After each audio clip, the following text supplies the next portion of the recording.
Alors vous l'avez entendu, que de naissance dans cette histoire, hein, que d'enfantement, voilà. C'est une histoire aussi, j'allais dire merveilleuse, pas seulement merveilleuse, difficile aussi. Une histoire en tout cas pleine de saveurs, on peut le dire, de deux sœurs qui se voient donner à un même époux comment éviter la jalousie, la frustration, la rivalité. Quelque part, cette histoire me fait un peu penser aux personnages des contes. Vous savez, dans les contes, il y a souvent des couples de sœurs, l'une à laquelle le lecteur peut s'identifier, qui est jeune, jolie et qui d'habitude cherche le bien, et l'autre ou les autres qui sont laides, perfides et qui cherchent le mal. C'est par exemple le cas de Cendrillon et de ses demi-sœurs. C'est aussi le cas du conte Les Fées de Charles Perrault. Dans ce conte, l'aînée est laide et orgueilleuse, de sa bouche ne sortira que des serpents. La cadette est jolie et douce, de sa bouche jailliront fleurs et diamants. Mais les choses ne sont pas tout à fait distribuées de la même manière dans notre histoire. Cependant, c'est vrai qu'une lecture un petit peu rapide pourrait nous faire penser à cette dualité des contes. D'un côté, nous avons Rachel, dont vous l'avez entendu, le récit nous dit sans phare qu'elle est jeune et ravissante, bien faite, nous dit le texte. C'est d'elle que Jacob va tomber éperdument amoureux. De l'autre, nous avons Léa, dont le récit n'hésite pas à nous dire, sans pitié, qu'elle avait le regard terne. Léa, dont le récit nous raconte aussi, sans détour, que Jacob ne l'aimait pas, et certains vont jusqu'à dire dans la traduction même qu'on pourrait presque traduire que Jacob la haïssait. C'est dire si elle était mal aimée. Mais la suite de l'histoire va se révéler plus complexe que dans les contes, car Rachel, la jolie, va très vite être atteinte de la même souffrance que les matriarches précédentes, Sarah et Rebecca. Elle va rencontrer des difficultés pour avoir des enfants. Elle va être alors dévorée d'une jalousie maladive à l'égard de sa sœur, qui, elle, met au monde des enfants, alors qu'elle-même ne le peut pas. Alors, avant d'entrer un peu plus en avant dans l'histoire de Léa et Rachel, attardons-nous quelques instants sur ce groupe finalement de 4 femmes. Léa, Rachel, Zilpa et Bila, leurs servantes respectives. Vous le savez, à l'époque, le statut des femmes était plus que précaire.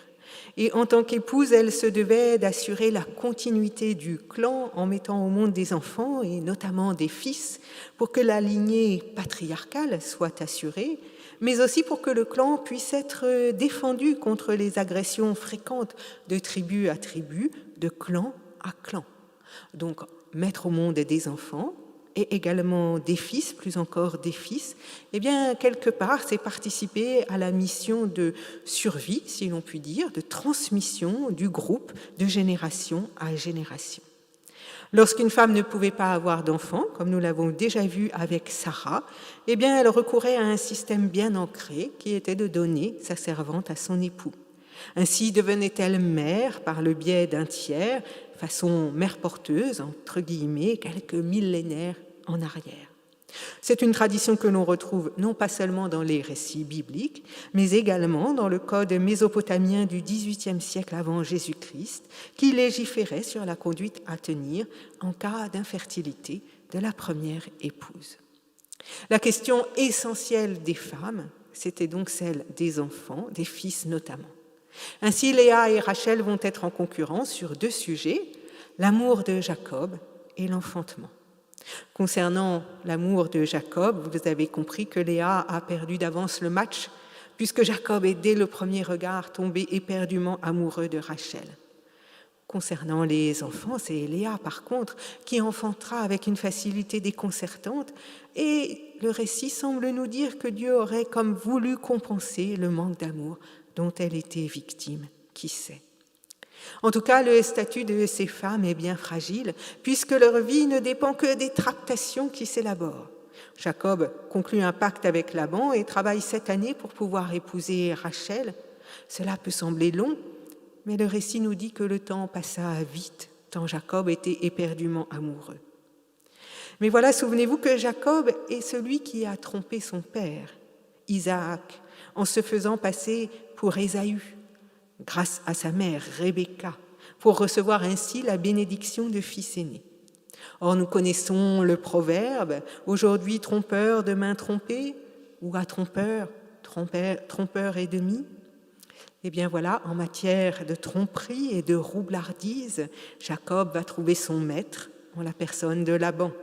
Et là, nous pouvons nous souvenir quand même que Laban est le frère de Rebecca, la mère de Jacob, qui a elle-même orchestré la tromperie de Jacob vis-à-vis de son père Isaac, devenu vieux et aveugle, et qui a trompé par sa femme et son fils, et qui, trompé par sa femme et son fils, sera aveuglé dans sa bénédiction. Laban, lui, est également de ce caractère roublard, et il va donc tromper Jacob. Il va lui donner, après cette année de travail, qui même si le récit nous dit qu'elle passèrent vite, au regard de l'amour que Jacob vouait à Rachel, représente quand même un temps considérable, il va lui donner donc non pas Rachel, mais Léa, qu'il a peur sans doute de ne pas parvenir à marier. Jacob, qui a trompé son père aveugle, est lui-même rendu aveugle par l'amour et la nuit de noces. La nuit est noire et voilà que Laban lui donne Léa comme épouse. C'est au petit matin que Jacob découvre la supercherie à trompeur, trompeur et demi. Dans cette histoire, Léa apparaît un peu comme une marchandise. Elle est humiliée de ne pas être choisie, alors que la tradition voulait que l'aînée soit mariée la première. Et surtout, elle va être aussitôt rejetée, puisque Laban consent à déroger à la tradition. Pour épouser Rachel, Jacob devra certes travailler 7 ans de plus, mais Rachel lui sera donnée d'emblée, 7 jours seulement après le mariage avec Léa.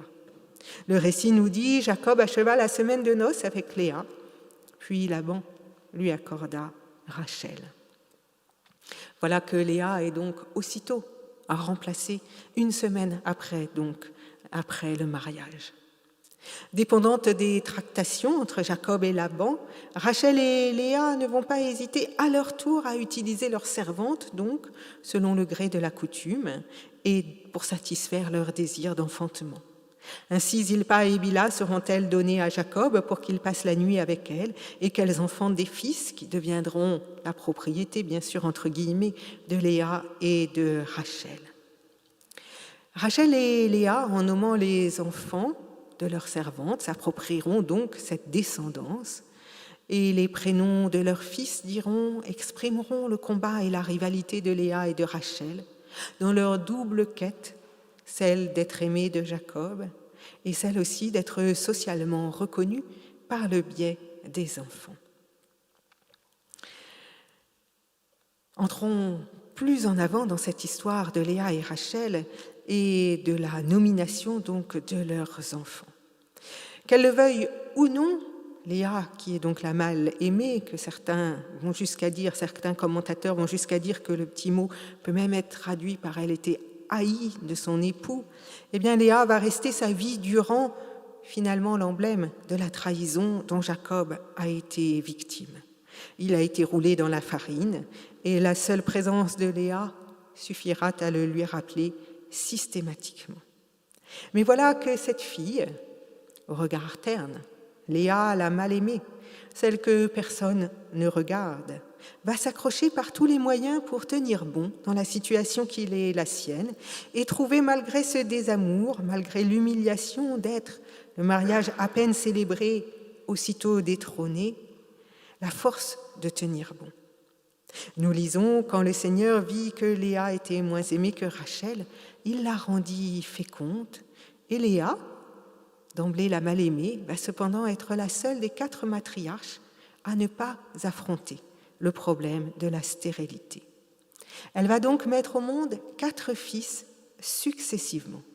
Et c'est alors qu'elle prend la parole et sort d'une certaine manière de la passivité dans laquelle l'histoire jusque-là l'avait assignée. C'est elle qui nomme ses fils et à chaque fois l'acte de nomination exprimera tout d'abord sa douleur de ne pas être aimée. Une douleur que le Seigneur, dira-t-elle, voit. En effet, Ruben, le premier, peut être traduit par « il a vu », sous-entendu pour Léa, « le Seigneur a vu mon humiliation ». Puis Siméon peut être traduit par « il a su », Sous-entendu, le Seigneur a su que je n'étais pas aimée. Léa, donc, semble vivre sa condition sous le regard de Dieu et chercher dans la foi le réconfort dont elle a tant besoin. Le troisième fils est nommé Lévi, qui dit tout l'espoir de Léa. Il s'attachera, exprimant l'espoir que Jacob, enfin, s'attache à elle. Et voilà que Léa est de nouveau enceinte, et cette fois-ci, et c'est un tournant d'importance capitale, le prénom de son fils Juda va sonner la réjouissance. Car Juda évoque en effet en hébreu l'idée de célébration, de célébrer, de louer.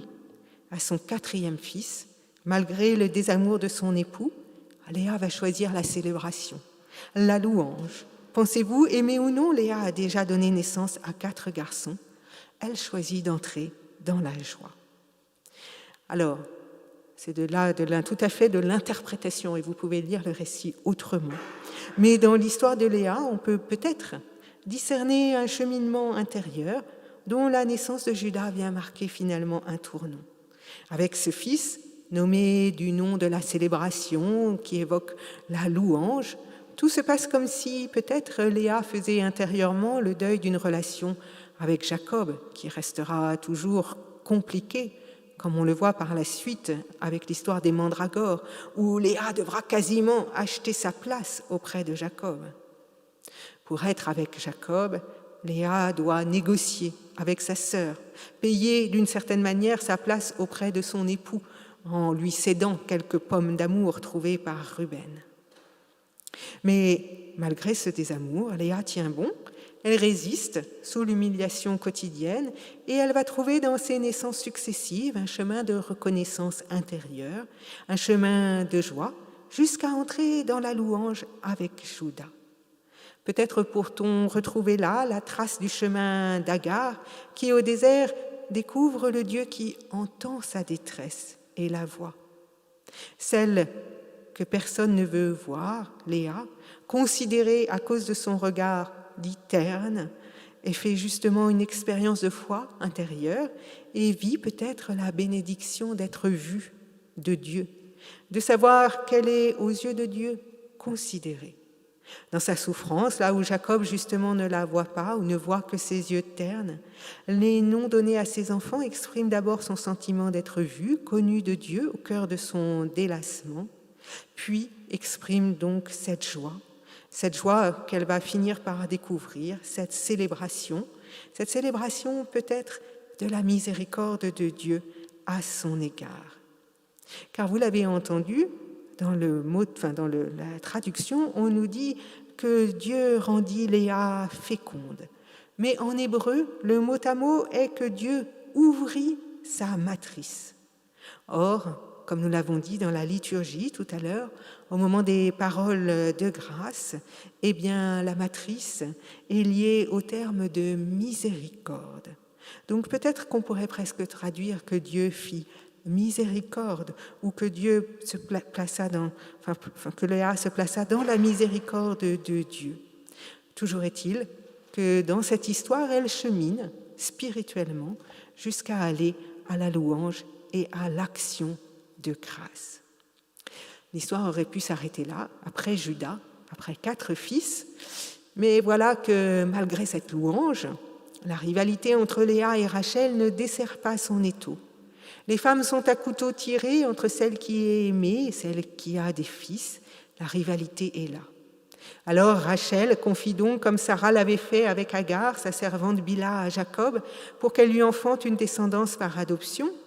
Lorsque Bila, la servante de Rachel, met au monde 2 enfants, Rachel les nomme et leur nomination exprime bien ce combat que Rachel mène contre sa sœur. Dan signifie le jugement et Nephtali le combat livré contre Léa donc. Une fois de plus, dans la Genèse, la fraternité n'est pas au rendez-vous, la sororité dirons-nous aujourd'hui. Ce n'est pas l'une et l'autre, mais l'une ou l'autre dans une dualité au risque du mortifère. C'est cette question que nous avons explorée tout au long de l'année. Léa, voyant que le temps de la maternité semble avoir passé, fait de même et donne donc sa servante Zilpa à Jacob. Mais lorsque Léa nomme les 2 fils de sa servante, Eh bien, Gad signifiera la chance et Aser le bonheur, poursuivant ainsi la joie que Léa a exprimée à partir de son 4e enfant. Ainsi, Léa semble poursuivre à sa manière cette reconnaissance à la naissance de son 4e fils, commencer à la naissance de son 4e fils, alors que l'acrimonie de Rachel, qui n'a toujours pas d'enfant, reste vive. Mais l'histoire ne s'arrête pas là encore. Il y a ce drôle d'épisode, donc des pommes d'amour. Ruben, le fils aîné de Léa, a trouvé des pommes réputées pour stimuler la fécondité. Rachel, bien sûr, les réclame et échange ces pommes contre une nuit pour Léa dans les bras de Jacob. Cette histoire de troc ne va pas sans nous rappeler le droit d'aînesse auquel Ésaü a renoncé pour un plat de lentilles. Rachel l'a bien aimé, troc l'amour de son mari contre des pommes d'amour. Cependant, à sa décharge, n'oublions pas qu'elle est dans cette quête désespérée de mettre au monde des enfants. Et voilà, malgré les pommes d'amour, pour l'heure, ce n'est pas Rachel qui est enceinte, mais bien sûr Léa, qui va donner 3 nouveaux enfants à Jacob, Issachar, qui évoquera sa récompense d'avoir donné des enfants à son mari par le biais de sa servante, Zabulon, qui signifie « il honorera », car que pourra faire Jacob sinon l'honorer à défaut de l'aimer pour avoir mis au monde 6 fils. Ainsi, les noms de ces 2 derniers enfants évoqueront le sentiment de récompense qui habitera finalement Léa pour avoir tenu bon malgré le désamour de son époux. Et puis Léa met au monde une fille, Dina, qui deviendra, si vous lisez l'histoire de Nina dans la suite de la Genèse, malheureusement l'emblème de la violence. Mais c'est une autre histoire, ce n'est pas pour aujourd'hui. Pour l'heure, Léa a mis au monde 7 enfants, de ce chiffre 7 qui évoque la totalité de la création. C'est un monde en soi, donc, que Léa a enfanté. Pensez-vous, 6 des 12 fils de Jacob, 6 des 12 tribus à venir. Mais voilà qu'enfin, je vais bientôt finir, ne vous inquiétez pas, enfin Rachel est enceinte, elle met au monde Joseph, 11e fils de Jacob, dont le prénom signifie « il donne ou il donnera ou il ajoutera », car à peine Joseph naît, Rachel espère qu'il lui sera de nouveau donné un autre fils.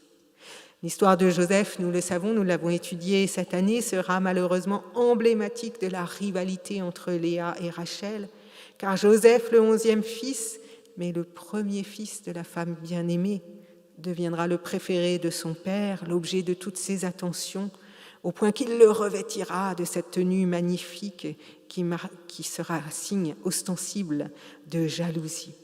C'est ainsi que Joseph deviendra l'objet de la haine de ses frères et sera jeté dans un puits par eux, puis vendu, puis jeté en prison, puis élevé au rang de premier ministre de Pharaon, histoire que nous avons donc partagée cette année avec les enfants.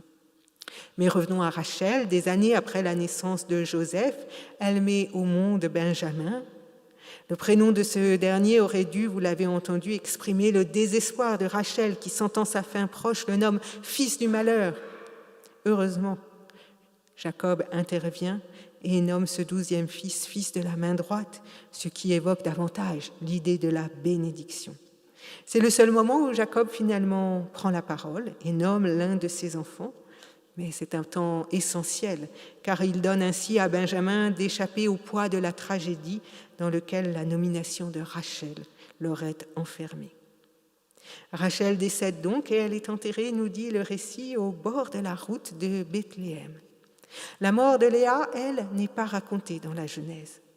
Mais lorsque Jacob mourra, en Genèse 50, lorsqu'il dira vouloir être enterré au tombeau de Macpéla, là où Abraham et Sarah, Isaac et Rebecca ont été enterrés, on apprend que Léa elle-même y a été enterrée également.